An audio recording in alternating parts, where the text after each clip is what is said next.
This is Hollywood.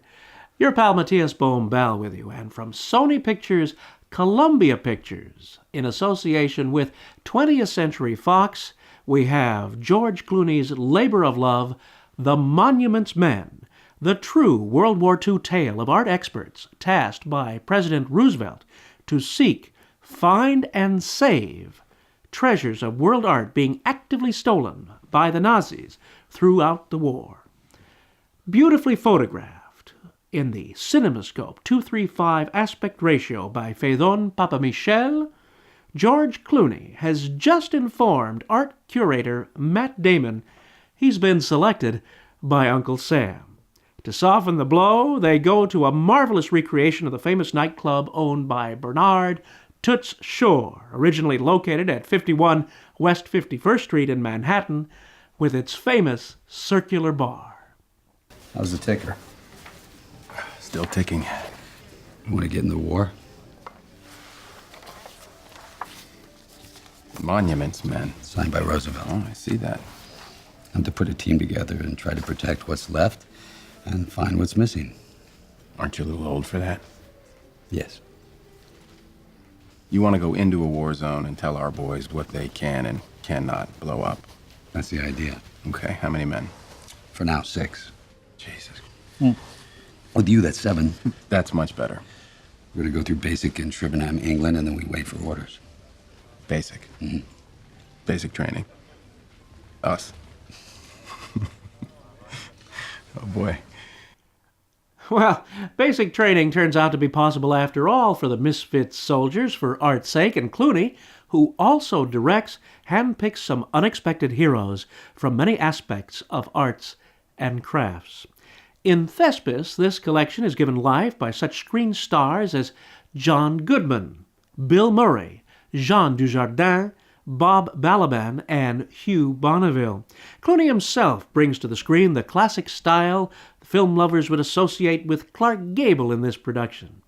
Aiding them along the way is the musical score for this movie by Alexandre Desplat, which is subtle, at times mirthful, and a welcome delight in movie music in today's cinema.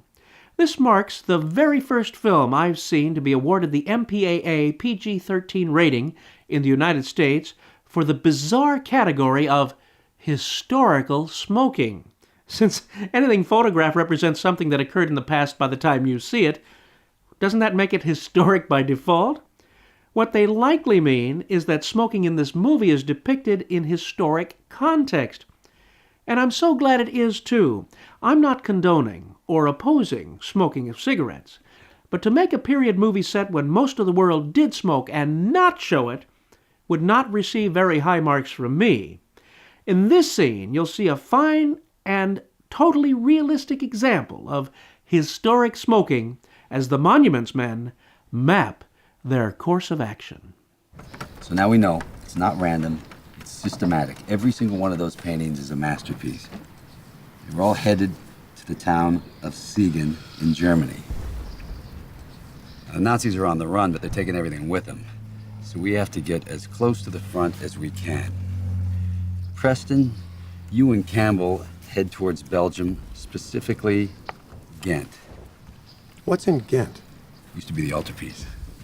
They took the Ghent altarpiece? I'll go with Garfield. No, Garfield, you and Jean-Claude get as close to Germany as you can to the city of Aachen. We'll leave in the morning. Well, why don't you take Sam from Newark with you, and I'll head up to my old stomping ground, Bruges. There's a Madonna there I used to see when I was young. Looks like we're gonna be together, buddy.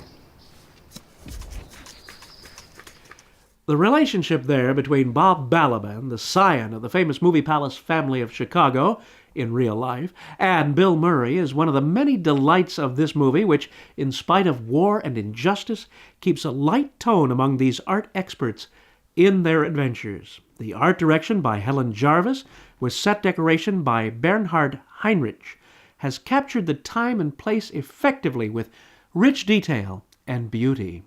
The costumes by Louise Frogley are quite splendid, especially on lovely Kate Blanchett, who appears in this story in a key role as the real historical person who had a lead on where many of these treasures could be found, if she'll only reveal it. I did find it odd that there was not one Mercedes-Benz automobile in this movie. There's a new face to be seen in The Monuments Men. He's an actor of Greek descent by the name of Dimitri Leonidas. He's quite good in this, in the role of Sam Epstein. I'll expect you'll be seeing more of him soon. You'll glimpse him here, just to the right of Bob Balaban, in this moment where George Clooney, mocking radio legend Walter Winchell's "And all the ships at sea," cuts to the core of what they're fighting for. Monuments Men Radio is about to go live. I hope we play music.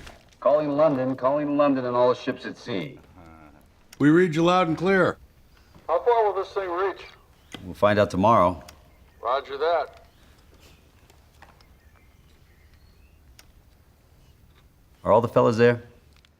They are? All right, listen up, fellas, as I think you should know the truth as I see it. This mission is never designed to succeed. If they were honest, they would tell us that. They'd tell us that with this many people dying, who cares about art? They're wrong, because it's exactly what we're fighting for our culture and for our way of life. You can wipe out a generation of people, you can burn their homes to the ground, and somehow they'll still come back. But if you destroy their achievements and their history, then it's like they never existed. It's just ash floating. That's what Hitler wants. And it's the one thing we simply can't allow. I could not have said it better myself. I'll add that I really enjoyed this movie. I loved the look and design of it, and I found it a great way to spend 2 hours at the movies in the widescreen wonder of today's digital cinemascope, the miracle you see without glasses. This is your pal, Matías Bombal, bidding you a fond farewell.